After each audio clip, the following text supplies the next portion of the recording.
हम जो है घूमने गए थे कसौली, घूमने भी गए थे और जहाँ एक दिन रुके और अगले दिन वापस आ गए थे। लेकिन ये घटना ऐसी जो वायरल हो रही है, गैंग रेप या ऐसी कोई भी है, इस आरोप की, ये आरोप ऐसा कोई विषय में घूमने गए थे, जाहिर सी बात गए थे, और घूमना कोई अपराध नहीं है, अपने मित्रों से जाना कोई अपराध नहीं है, गए थे।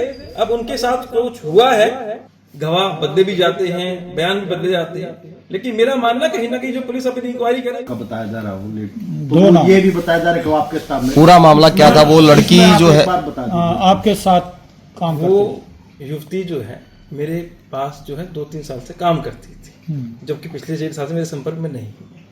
हम जो है घूमने गए थे कसौली, घूमने भी गए थे और जहाँ एक दिन रुके और अगले दिन वापस आ गए थे। और क्योंकि मेरे पास कसौली थाने से फोन आया था, मुझे बतौर गवाह उन्होंने बुलाया था और वहाँ भी मैंने बयान दिए थे, और उसी टाइम, उसी के अंतराल में, उसी दिन में जो वहाँ के जज साहब हैं, कोर्ट है, वहाँ पर भी मेरे बयान लिए गए। उस बयान में भी मैंने यही कहा था कि हम लोग एक दोस्त के नाते वहाँ घूमने गए थे, वहाँ रुके और हम वापस आ गए। ये लोग थे वहाँ पर, लेकिन अगर ऐसा कुछ हुआ है ये मेरे संज्ञान में नहीं है। जैसे कि बताया जा रहा है कि कमरे में हम सब लोग बैठे थे, क्या आपके सामने महिला का भी बयान सामने आया है कि देखिए, महिला के साथ कुछ हुआ है उसका मेरे बारे में मेरा कोई संज्ञान नहीं है, मुझे इस बारे में कोई नॉलेज नहीं है। नहीं, आपको इसमें उन्होंने गवाह बनाया है, तो आपका क्या है? आपने क्या आपने बयान दर्ज करवाया पुलिस में? कोर्ट में आपने गवाह मैंने पुलिस में भी और कोर्ट में भी और आगे भी उनको कहा है, जहां भी मेरी आवश्यकता पड़ेगी, जो भी मेरा सहयोग होगा, मैं पूर्ण सहयोग करूंगा इस कार्रवाई में। नहीं, आप कसौली घूमने गए थे, जब जो ये नाम आए हैं ये सारे वहीं थे जी? हाँ, लोग थे वहां पर। तो आपके सामने ऐसी कोई घटना है? लेकिन ये घटना ऐसी जो वायरल हो रही है, गैंग रेप या ऐसी कोई भी है, इस आरोप की, ये आरोप ऐसा कोई विषय मेरे सामने नहीं आया। तो आप जैसे जिस व्यक्ति की वीडियो दिखा रहे हैं उसका नाम खुलासा करेंगे?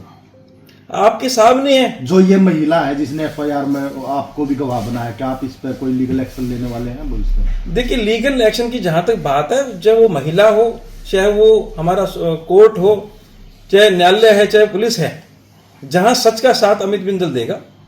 क्योंकि मैंने आपको जैसा कि बताया, घूमने गए थे, जाहिर सी बात गए थे, और घूमना कोई अपराध नहीं है, अपने मित्रों से जाना कोई अपराध नहीं है, गए थे।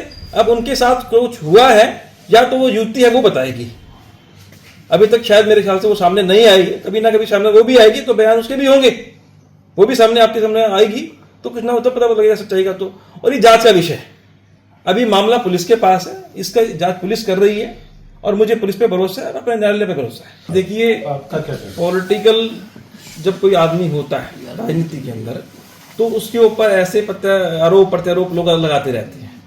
षड्यंत्र, मैंने कहा ना कि ये तो जांच का विषय है, इस बात का दूध और पानी का पानी तो पुलिस कर देगी। कौन था, क्या था, हुआ था या नहीं हुआ था, या जो आरोपी जो पीड़िता है, या तो पीड़िता बयान देगी, बताएगी कि उसके साथ हुआ था या नहीं हुआ था। अच्छा सर, वो जो युवती सामने आई है, अभी उसने प्रेस कॉन्फ्रेंस भी की है पंचकुला में, उसने कहा कि जिस लेडीज ने ये मुकदमा दर्ज कराया वो उसके पास भी गई थी कि आपको गवाह बनाया, तो आप प्लीज इसमें गवाही। क्या उस महिला ने आपसे भी इस तरीके का कोई संपर्क किया है? देखिए, उस महिला के बारे में मैं नहीं जानता, मेरे को सिर्फ सुनने में कल आया था, मैंने वीडियो देखी थी कि उसने कोई बयान दिया है। रही बात, देखो, किसी भी केस के अंदर गवाह बदलते रहते हैं, गवाह बदले भी जाते हैं, बयान भी बदले जाते हैं, लेकिन मेरा मानना कहीं ना कहीं जो पुलिस अपनी इंक्वायरी करेगी, सच्चाई सामने उसी में आएगी। क्या मानते हैं कि इसको राजनीतिक तूल दिया जा रहा है, या आपने कितने घंटे आप उनके साथ रहे, या कोई आपको ऐसा लगता है कुछ? देखिए, राजनीतिक षड्यंत्र है या नहीं है, ये आने वाला वक्त बताएगा, और जो जांच चल रही है पुलिस की, वो बताएगी वो सच है या झूठ है।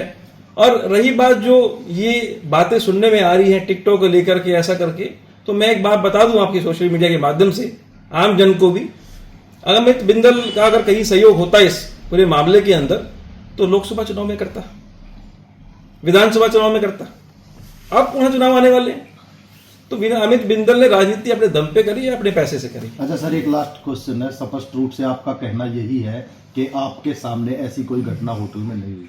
मेरे सामने, बिल्कुल आपने ठीक कहा, मेरे सामने ऐसी कोई घटना नहीं घटी है, और यही बात मैंने बयान वहां पर भी दिया है। और यही बयान मेरे आखिर तक रहेंगे। जो होगा सच्चाई आपके सामने। अच्छा, बयान आप कब देकर आए, कब गए आप, कब ये बुलाया पुलिस ने आपको? लगभग 20 ये करीबन है 17-18 तारीख के आसपास, लगभग 17-18, मुझे एग्जैक्ट याद नहीं है। जब FIR हुई थी उसके 3-4 दिन बाद मेरे को बुलाया गया था वहाँ कसौली थाने में पर जी, और उसी दिन मेरे बयान कोर्ट में ले लिए गए थे जज साहब के सामने। उन्होंने मुझसे पूछा भी था, आप अपनी मर्जी से बयान दे। मैं मर्जी से बयान दे रहा हूँ, सच्चाई है, मैं साथ दे रहा हूँ। आगे भी कभी जरूरत पड़ेगी मेरी, मैं पुलिस का मैं सहयोग करूँगा। अब किसी भी प्रकार के दर्द से क्यों होना परेशान, जब ऑर्थो चार्ज कैप्सूल हो आपके पास। सभी प्रकार के दर्द में आयुर्वेदिक पद्धति पर आधारित रामबाण इलाज। कबीर औषधालय का ऑर्थो चार्ज ऑयल, कैप्सूल और सिरप आपको देता है तुरंत आराम। अनेक प्रकार के दर्द जैसे sciatica, spondylitis, rheumatic pain, arthritis, lumbar pain, सभी दर्द को दूर करने का रामबाण इलाज 100% आयुर्वेदिक जड़ी बूटियों से बनाया गया ऑर्थो चार्ज कैप्सूल और ऑयल एक बार प्रयोग में अवश्य लाएं। अधिक जानकारी के लिए संपर्क करें। एड्रेस: कबीर औषधालय, सेक्टर 14, सोनीपत, दिल्ली, NCR।